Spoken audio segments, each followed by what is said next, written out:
തീരുമാനിച്ചത് കേരള രാഷ്ട്രീയത്തിൽ നിറഞ്ഞു നിന്നിരുന്ന മുൻ മുഖ്യമന്ത്രി കമ്മ്യൂണിസ്റ്റ് പാർട്ടിയുടെ നേതാവുമായിരുന്ന സി അച്യുതമേനോൻ ഒരു പൂർണ്ണകായ പ്രതിമ പയ്യന്നൂരിൽ നിന്നും തലസ്ഥാന നഗരിയായ തിരുവനന്തപുരത്ത് സ്ഥാപിക്കുന്നതിന് വേണ്ടി കൊണ്ടുപോകുന്നു. ജൂലൈ മാസം 25-ാം തീയതി ആണ് പരിപാടി. അത് കേരളത്തിലെ എല്ലാ ജില്ലകളും ടച്ച് ചെയ്തിട്ടാണ് ഈ ഒരു പ്രതിമയെ തിരുവനന്തപുരത്ത് സ്ഥാപിക്കുന്നതിന് വേണ്ടി കൊണ്ടുപോകുന്നത്. അച്യുതമേനോൻ ഫൗണ്ടേഷനാണ് ഈ പ്രതിമ തയ്യാറാക്കുന്നത്.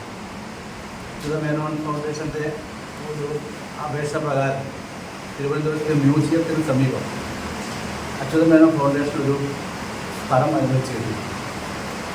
അപ്പോൾ അത് അനുവദിച്ച് കിട്ടിയപ്പോൾ തന്നെ അവിടെ അച്യുതമേനോൻ്റെ സ്മരണ നിലനിർത്തുന്നതിന് വേണ്ടിയുള്ള ഒരു പൂർണ്ണകാല പ്രതിമ സ്ഥാപിക്കുന്നത് ആലോചിച്ചു. അവിടെ മറ്റൊരു നിരവധി കേരളത്തിലെ പ്രമുഖ രാഷ്ട്രീയ നേതാക്കളുടെ എല്ലാം തന്നെ പ്രതിരോധത്തിൽ തലസ്ഥാന നഗരത്തിൽ സ്ഥാനമുണ്ട്. പക്ഷെ അച്യുതമേനോൻ്റെ പ്രതിമ ആദ്യമായിട്ടാണ് സ്ഥാപിക്കപ്പെടുന്നത്. പ്രതിമ നിർമ്മാണത്തിന് വേണ്ടി ചുമതലപ്പെടുത്തിയത് പയ്യന്നൂരിലെ പ്രശസ്തനായ ശില്പി ഉണ്ണിക്കാനായിയാണ്. ഉണ്ണിക്കാനായിയുടെ പണിപ്പുരയിൽ ഒരു വർഷത്തോളമായി ഈ ശില്പത്തിൻ്റെ പണികൾ വിവിധ ഘട്ടങ്ങളിൽ നടന്നുകൊണ്ടിരിക്കുകയാണ്. അപ്പോൾ ഇപ്പോൾ അത് പൂർത്തിയായി.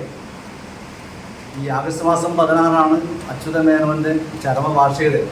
33ാമത് ചരമവാർഷികദിനം ഈ ആഗസ്റ്റ് മാസം 16-നാണ്. അപ്പോൾ അതിനു മുമ്പായി തന്നെ ഈ ജൂലൈ മാസം 30-ന് ഈ പ്രതിമ അവിടെ സ്ഥാപിക്കപ്പെടണം എന്നാണ് അച്യുതമേനോൻ ഫൗണ്ടേഷൻ താല്പര്യപ്പെടുന്നത്. അപ്പോൾ തീർച്ചയായും പയ്യന്നൂരിൽ നിന്ന് പ്രതിമ കൊണ്ടുപോകുന്നു എന്നുള്ളത് തീർച്ചയായും പയ്യന്നൂരിലത്തെ ഒരു രാഷ്ട്രീയ മേഖലയുമായി ബന്ധപ്പെട്ട ഒരു പ്രധാനപ്പെട്ട ഒരു സംഭവമാക്കി മാറ്റുന്നതിന് വേണ്ടിയാണ് നമ്മൾ ശ്രമിച്ചുകൊണ്ടിരിക്കുന്നത്. അപ്പോൾ അതിനൊരു സംഘാടക സമിതി രൂപീകരിച്ച് അതിൻ്റെ പ്രവർത്തനം നടത്തുന്നു. ശില്പം എന്ന് പറയുന്നത് 10 അടി ഉയരമുള്ള വലിയ പ്രതിമയാണ് അച്യുതമേനോൻ. അപ്പോൾ അതിന്